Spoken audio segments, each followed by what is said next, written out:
안녕하세요, 임준입니다. 자, 오늘은요 4강 정치 부분에 대해서 같이 살펴보겠습니다. 바로 시작할게요. 자, 정치를 이야기하기 전에요 먼저 민주주의적인 정치, 민주정치에 대해서 알아보도록 하겠습니다. 자, 일단 대한민국은요 민주주의를 채택했습니다. 그러니까 가지고 와서 쓰고 있다는 이야기인데요. 정치와 민주주의를 볼 텐데, 정치의 뜻은 무엇입니까? 나라를 다스린다, 운영한다, 이런 뜻이 되겠습니다.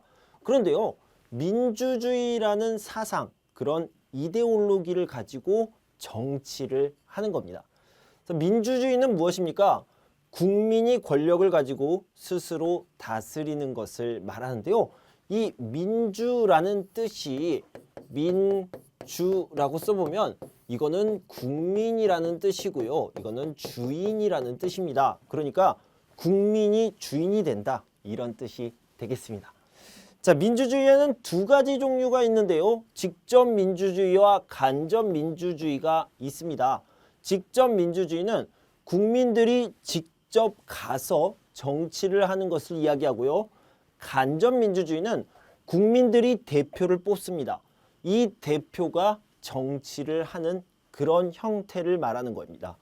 그런데요, 대한민국은 어떤 형태입니까? 기본적으로 간접 민주주의를 채택하고 있습니다. 그러니까요, 국민들이 대표를 뽑고 대표가 정치를 하는 형태가 되겠습니다.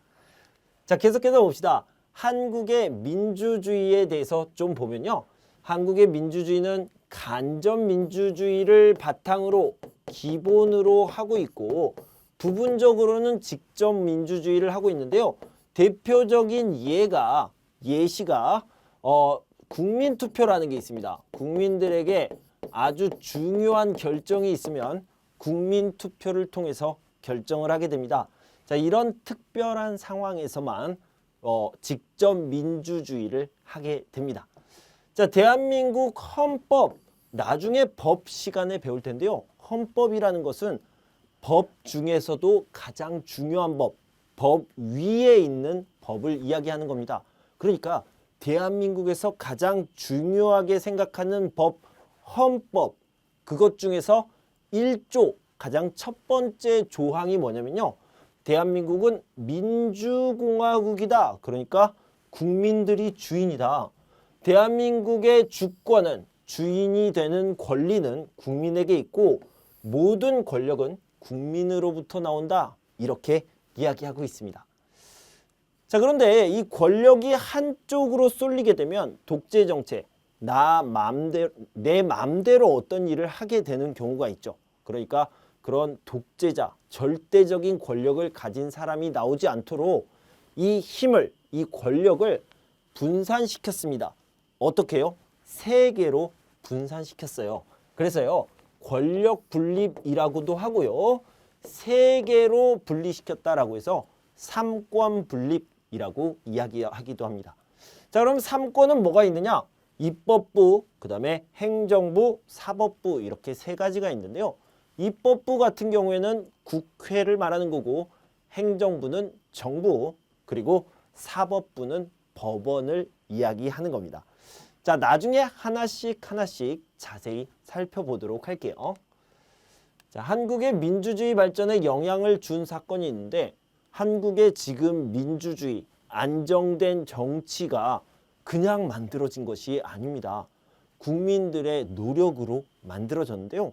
그냥 노력이 아니라 피를 많이 흘리면서 많은 사람들이 죽고 다치고 그렇게 희생되면서 만들어진 것입니다.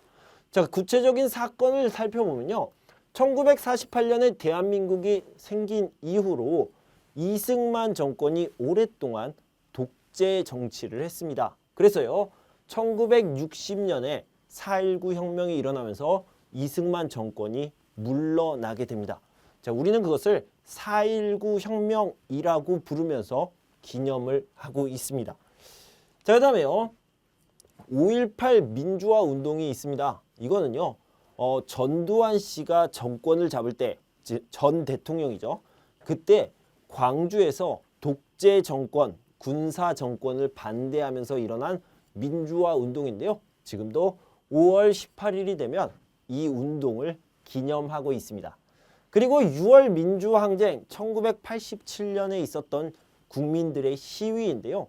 자, 이것은 굉장히 중요한 사건 중에 하나인 이유가 국민들이 시위를 통해서 민주주의를 얻었습니다. 성공했습니다. 그래서 4.19 그리고 6월 민주항쟁 이 두 가지는 성공한 민주항쟁이다. 이렇게 기억하면 되겠습니다.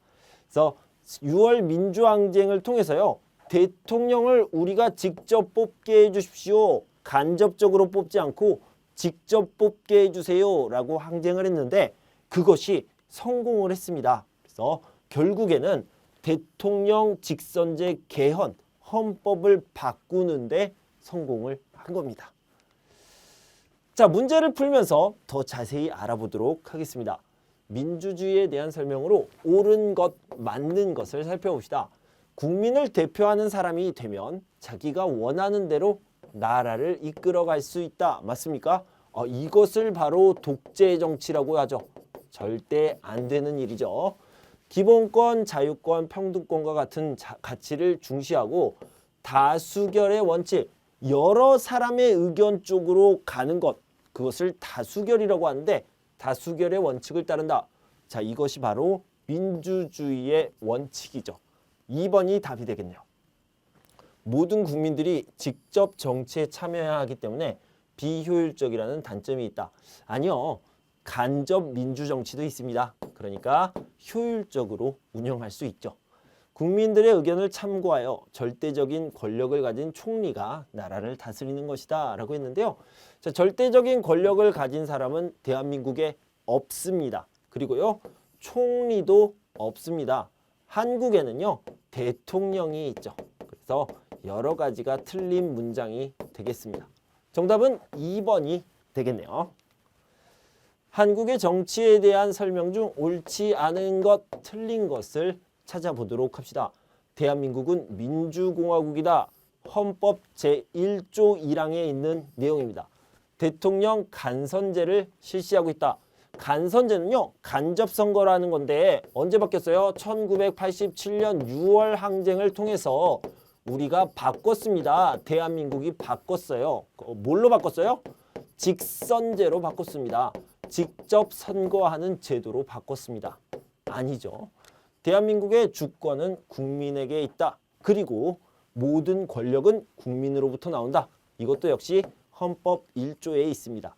간접 민주주의를 기본적으로 채택한다. 네, 간접 민주주의가 기본이 되고요. 특별한 경우에만 직접 민주주의를 시행합니다. 맞습니다. 자, 그래서 2번이 답이 되겠네요.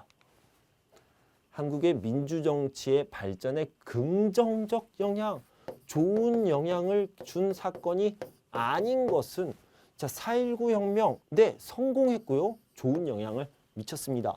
6월 민주항쟁, 맞습니다. 좋은 쪽으로 발전을 했죠. 자, 이런 것들을 통해서 민주화가 이루어졌고요. 당연히 민주화 운동, 광주에서 일어난 민주화 운동도 포함이 되겠죠. 그런데요. 5.16 군사정변은 쿠데타라고 얘기하죠. 그래서 박정희라는 군인이 쿠데타를 일으켜서 대한민국의 권력을 차지한 그런 나쁜 사건이 되겠습니다. 그래서 이거는요. 역사적으로 중요한 사건이지만 아주 부정적 사건이다. 이렇게 기억하시면 되겠습니다. 한국의 민주정치에 대한 설명으로 옳지 않은 것, 틀린 것을 찾아보도록 합시다. 한국의 권력은요. 분립됩니다. 그러니까 세 개로 나눠져서 삼권 분립이라고 이야기하는데요. 입법부, 사법부, 그리고 행정부가 나누어 가집니다. 교육부는 아니죠. 그래서 1번이 답이 되겠고요. 다른 답도 알아봅시다. 모든 주권과 권력의 중심이 국민이라고 헌법 중에서도 제1조에서 이야기를 하고 있습니다. 간접 민주주의를 바탕으로 기본으로 하고 있고요. 부분적으로 특별한 경우에는 직접 민주주의를 따르는 거 맞죠? 권력이 한 곳에 집중되는 것을 막기 위해 권력 분립이 이루어지고 있습니다. 권력 분립, 삼권 분립 두 가지를 다 알아두시면 너무 좋을 것 같습니다. 그래서 정답은 1번이 되겠습니다. 다음은 입법부를 알아보도록 하겠습니다. 먼저요.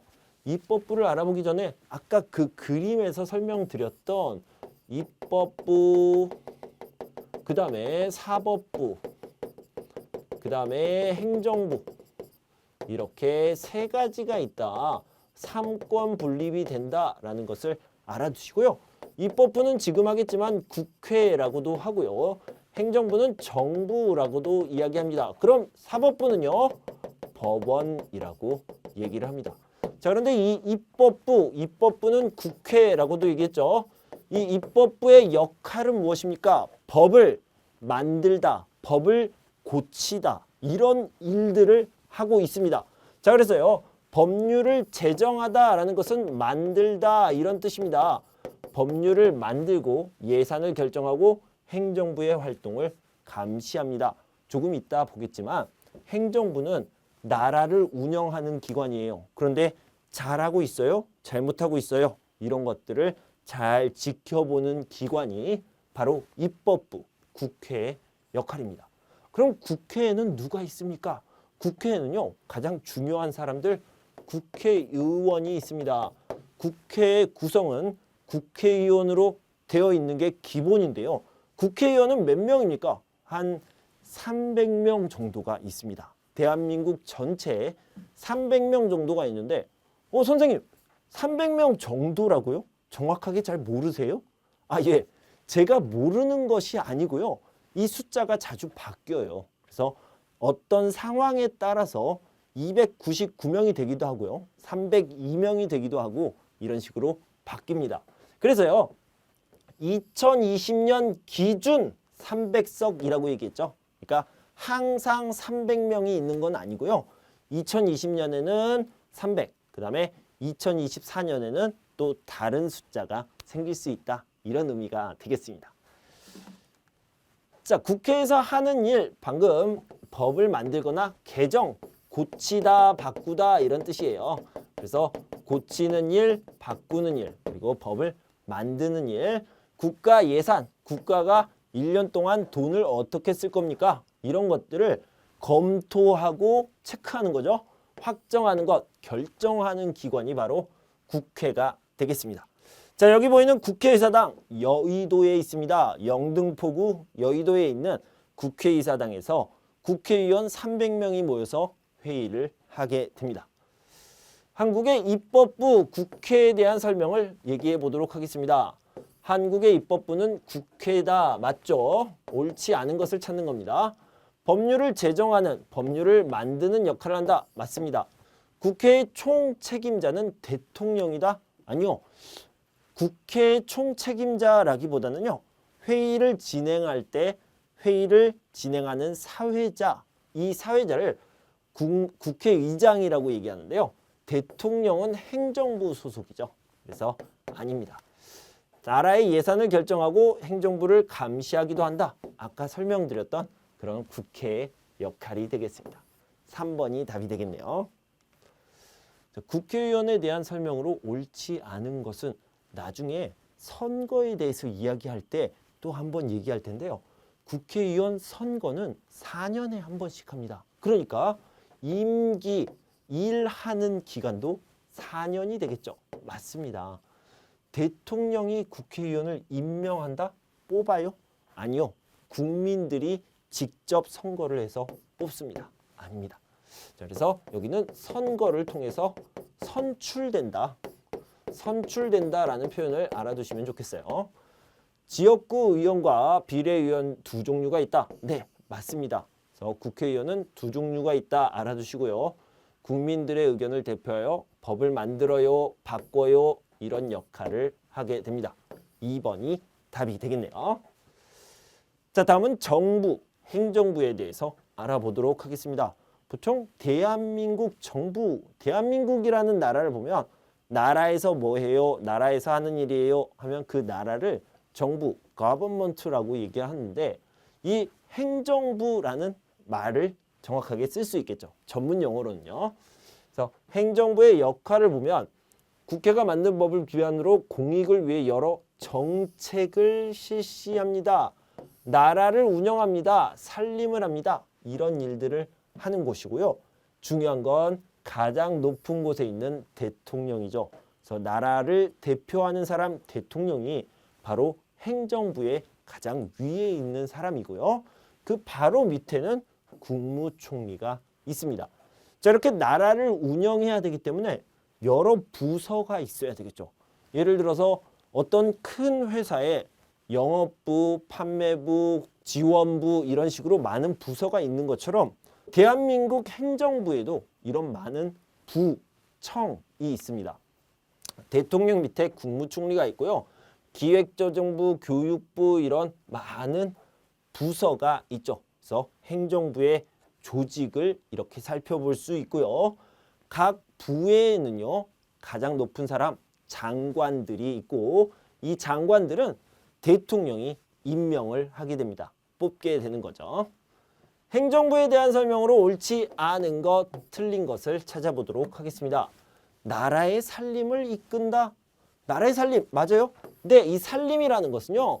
운영한다라는 것을 얘기합니다. 운영하는 사람이죠. 맞아요. 최고 책임자는 대통령이라는 것이 특징이고요.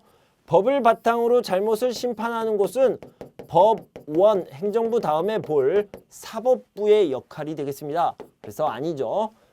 행정 각 부를 두어 더 살기 좋은 사회를 만들려고 노력하고 있습니다. 3번은 사법부 내용입니다. 한국의 정부 구성과 역할에 대한 설명으로 옳은 것, 맞는 것을 찾아보도록 합시다. 행정 각 부의 장관은 선거로 선출된다? 이거 아니에요. 제가 대한민국에서 43년 동안 살았는데 장관을 뽑아본 적이 없습니다. 왜요? 저는 대통령이 아니니까요. 대통령이 뽑는 겁니다. 그래서 선거가 아니다. 대통령은 국민들의 직접 선거로 선출된다. 네, 제가 대한민국에서 오래 살았는데요. 대통령을 여러 명 뽑아봤습니다. 왜냐하면 대통령은 국민들이, 대한민국 국민이 뽑는 거기 때문입니다. 국무회의에서는 국가의 예산을 결정하고 법을 만든다라고 했는데요. 아니요. 국무회의는 행정부, 정부의 회의가 맞긴 맞는데요. 국가 예산을 결정하고 법을 만드는 곳은 어디라고 그랬습니까? 방금 배웠던 국회 입법부에서 하는 일이라고 그랬습니다. 그래서 행정부의 일은 아니죠. 그래서 3번이 답이 되겠고요. 국무총리는 행정부의 2인자로 대통령과 권한을 반씩 나누어 준다? 아니죠. 대통령 밑에서 대통령을 도와주는 역할을 하고 있습니다. 2번이 답이 되겠네요. 더 옳은 것을 찾는 거니까 맞는 것 2번이 답이 되겠습니다. 대통령에 대한 설명으로 옳지 않은 것은 대통령은 국가를 그러니까 대한민국 대통령은 대한민국을 대표하는 사람이고요. 행정부의 소속이고 행정부에서 가장 위에 있는 사람이고요. 그리고 국가 원수라고도 얘기합니다. 무슨 뜻이냐면 대한민국 국군 그러니까 군인들 있잖아요. 군인들 중에서도 제일 위에 있는 사람 원수의 자격을 갖습니다. 자, 그런 대통령은요. 5년에 한 번씩 뽑습니다. 무슨 말이냐면 한 번 뽑으면 그 사람이 일해야 하는 기간 또는 일할 수 있는 기간이 5년이라는 의미입니다. 자, 임기는 5년이라고 했고요. 한 번만 할 수 있다. 이 부분은 맞습니다. 국회에서 만든 법안을 거부할 수 있는 권한이 있다? 네, 맞습니다. 행정부의 최고 책임자 국무총리를 임명 이런 것도 맞고요. 한국을 대표하는 국가 원수로 외국과 조약을 체결할 수 있다. 이렇게 대표의 역할도 하고요. 입법부와 동등한 위치에 있기도 합니다. 그래서 1번이 답이 되겠죠. 자, 마지막으로 사법부, 삼권 분립 중에서 입법부, 국회, 행정부, 정부, 마지막으로 여기요. 사법부, 법원이라고 이야기할 수 있는데요. 법원의 역할을 보도록 합시다. 법원은 입법부에서 국회에서 만든 법을 제대로 집행하는 기관입니다. 그래서 어떤 문제가 있었을 때, 갈등이 있었을 때 판결을 해주는 기관이 바로 사법부, 법원이 되겠죠. 이 법원은요, 자, 여러분 교육 시간에 잠깐 봤는데 뭐가 있었어요? 고등학교가 있었죠.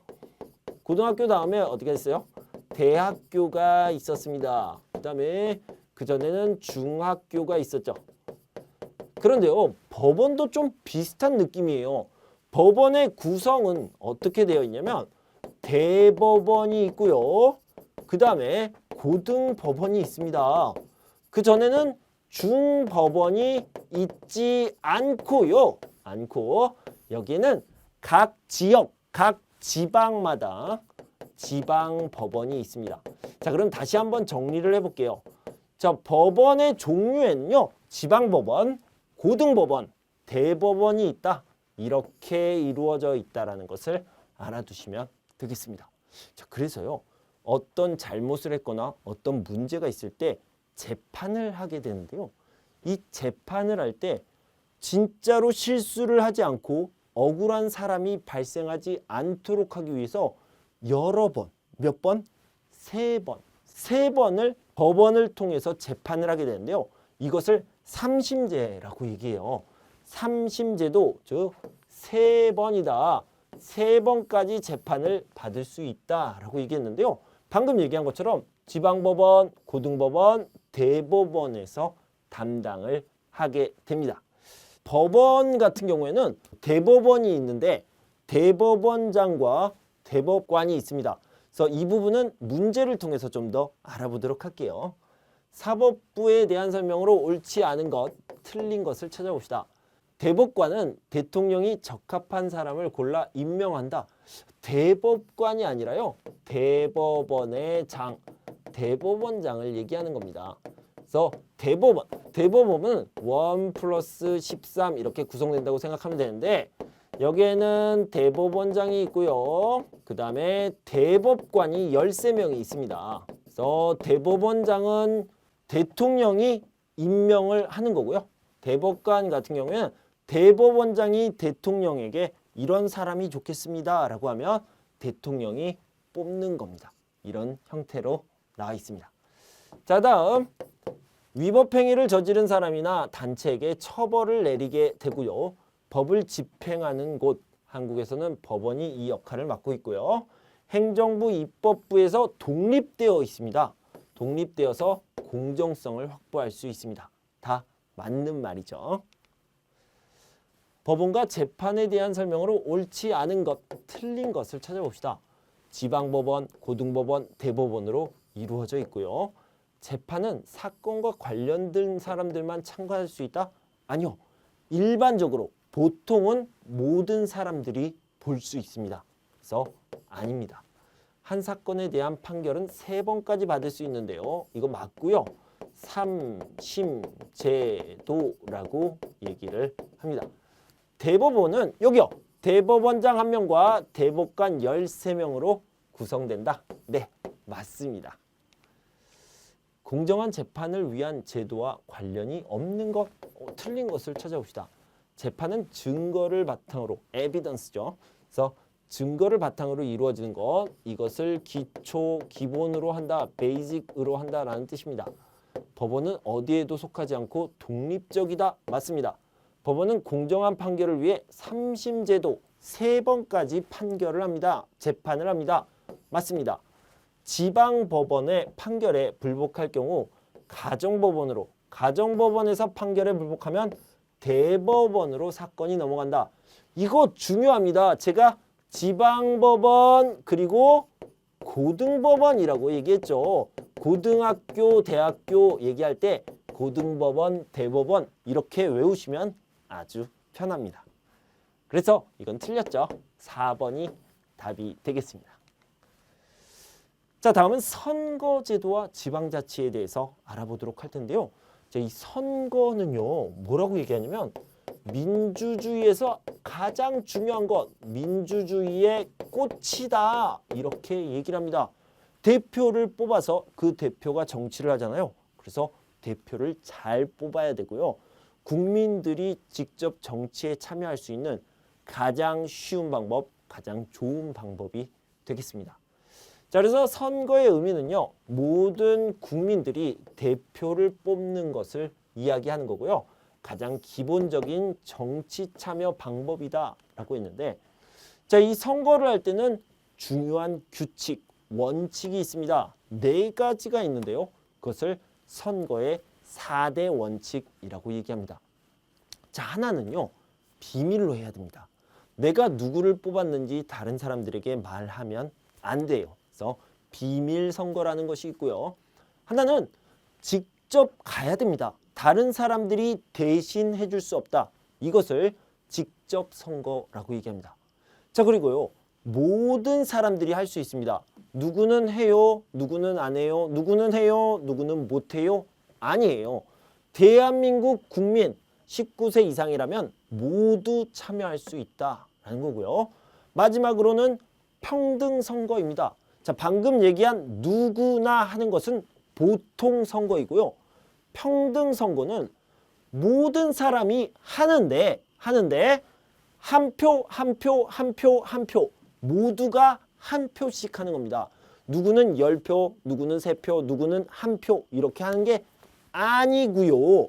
한 표, 한 표, 한 표, 한 표 똑같이 한 표 하는 것을 평등 선거라고 얘기합니다. 자, 그래서요.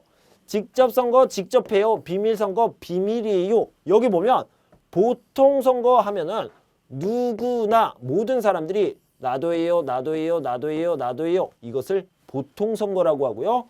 평등 선거는 모든 사람들의 표가 같은 가치, 그러니까 한 표, 한 표, 한 표, 한 표라는 의미가 평등 선거입니다.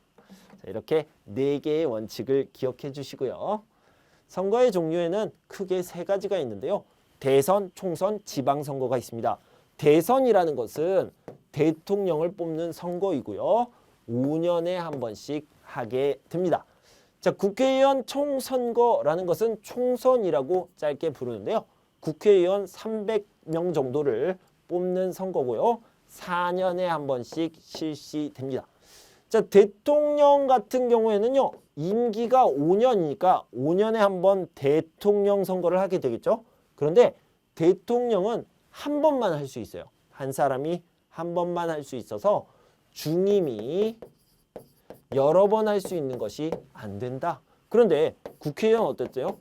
중임이 가능합니다. 괜찮습니다. 이렇게 알아두시고요. 자, 지방선거 역시 4년에 한 번씩 실시하는데 지방자치단체장, 지방의회 의원, 그리고 교육감을 뽑는 선거입니다. 자, 이 지방선거도 중요해요. 뭐가 중요하냐면요. 외국인도 참여할 수 있는 선거예요. 대통령 선거, 국회의원 선거는 외국인이 참여할 수 없는데요. 지방선거는 영주권을 가지면 F5 비자를 가지고 3년 동안 한국에 살았어요. 거주했어요. 그러면 가능합니다. 그래서 참여할 수 있다. 지방선거에 참여할 수 있는 자격이 주어진다. 이것을 알아두시면 좋겠습니다. 자, 지방자치단체는요. 어떤 지역에서 스스로 정치를 할 수 있는 것을 이야기하고요. 여기서 중요한 것은 뭐냐면 자, 여기 보면 지방의회라는 게 있고요. 지방자치단체라는 게 있습니다. 자, 이거 2가지를 잘 기억하세요. 지방의회에서는요. 결정을 내리는 겁니다. 결정을 내리는 거고 지방자치단체에서는요. 실행을 하는 겁니다. 어떤 정책을 실시를 하는 거예요. 이것이 가장 중요한 부분이라고 생각하면 되겠습니다. 지방의회에서는 결정한다. 지방자치단체에서는 실행한다. 실시한다. 이렇게 생각하면 되겠어요. 자, 선거에 대한 설명으로 옳지 않은 것, 틀린 것, 가장 기본적인 정치 참여 방법이에요. 외국인은 한국에서 선거에 참여할 수 없다? 아닙니다. 지방선거는 참여할 수 있습니다. F5 그러니까 영주권을 가지고 3년 동안 한국에 거주하면 지방선거는 가능합니다. 그래서 틀렸죠. 2번이 답이 되겠고요. 국민을 대표하는 사람을 뽑는 거고요. 간접 민주주의의 한계를 보완하기 위해 가끔은 직접적인 민주주의 절차를 거치는 거죠. 그래서 2번이 답이 되겠습니다. 자, 선거에 대한 설명으로 옳은 것, 맞는 것을 찾아봅시다. 대통령을 뽑는 대선, 대통령 선거죠. 4년이 아니라 5년에 한 번 실시합니다. 국회의원을 뽑는 총선은 4년에 한 번 실시합니다. 국민들의 효율적인 선거 참여를 위해 사전투표, 예를 들어서 수요일, 보통 수요일에 선거를 하거든요. 수요일에 선거를 하는데 임준 선생님은 선거하는 수요일에 제일 바빠요. 시간이 하나도 없어요. 시간이 없으면 어떡합니까? 그러면요, 그 선거가 있는 수요일 전에 주말에 선거를 미리 할 수 있습니다. 선거라는 사건의 전에, 사전에 투표를 할 수 있게 되어 있어요. 그래서 선거 참여를 더 많이, 더 효율적으로 하기 위해서 사전투표가 있습니다. 자, 지방선거는 3년이 아니라 4년에 한 번 실시하고요. 비례대표 국회의원이 아니라 지방의회 의원과 지방자치단체장 이런 사람들을 뽑죠. 교육감도 뽑고요. 다 틀렸네요. 3번이 답이 되겠습니다. 지방자치제에 대한 설명으로 틀린 것, 옳지 않은 것을 보도록 합시다. 기초자치단체와 광역자치단체가 있고요. 지역 주민들이 자기 지역의 대표를 뽑고요. 지방의회는 지방자치단체가 최종 결정하는 기관이다. 네, 지방의회가 결정을 하는 기관이 맞습니다. 지방의회 의원, 지방자치단체장의 임기는 지방선거 몇 년 만에 합니까? 지방선거는 4년에 한 번씩 한다고 그랬죠? 임기도 역시 4년이 되겠죠. 4번이 답이 되겠네요. 자, 한국의 지방자치제에 대한 설명으로 옳은 것, 맞는 것을 살펴봅시다. 지방의회는 결정된 사항을 직접 실행한다. 지방의회는요, 결정을 하는 기관이라고 그랬어요. 실행하는 곳은 어디예요? 지방자치단체라고 얘기했습니다. 지방자치단체장은 5번까지 할 수 있다. 지방자치단체장은요, 계속 할 수 있습니다. 네, 그래서 틀렸고요. 이건 맞았습니다. 아니요, 이것도 틀렸죠. 계속 할 수 있습니다. 지방의회는 지방의 일을 어떻게 처리할지 결정한다. 네, 계속 말씀드리지만 지방의회가 결정하는 게 맞습니다. 지방자치단체에서는 문제 해결을 위한 계획만 세운다? 아니요. 실행을 한다. 실제로 움직인다. 라고 얘기했습니다. 3번이 답이 되겠습니다. 자, 이렇게 한국의 정치 부분에 대해서 같이 살펴봤습니다. 여러분 공부하시느라 수고 많으셨고요. 저는 다음 시간에 제 5강을 들고 찾아올 텐데요. 그때까지 여러분 건강하고 행복하세요. 감사합니다.